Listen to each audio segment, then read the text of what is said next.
د روجهدار دپاره د روژه ماتي په وخت کې داسې دعاګانې دي چې الله یې نه واپس دغه ټیم کې زمونږ سوچ او فکر د پیکوړو سره او د سموسو سره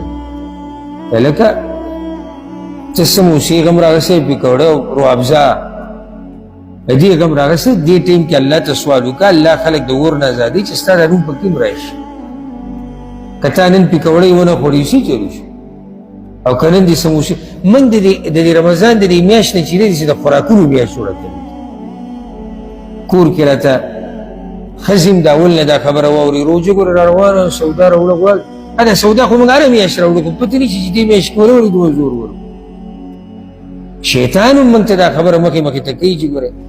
بس قیامت راتلو والی دی او دا دوکانونه ټول بندېدو والی دي نو که څه راوړي اوس ورشه دا په پیټو سامان را چلوي بیا دسترخوانونه ډکي قسمه قسم خوراکونه پراته وي صحیح ده د الله نعمتونه دي موږ دا نه وایو چې مې کوه خو موږ دا وایو چې ته په رمضان کې مقصد خوراک او څښاک مه ګرځوه رمضان دې دپاره چې موږ پکې الله راضي موږ جنت وګټو او که ته یو دوه نوڼۍ کمې واخلي نو څه چل کېږي ځکه ګوره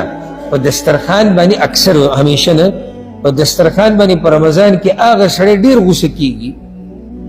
چې کوم سړی په اصل کې د رمضان په مقصد نه وي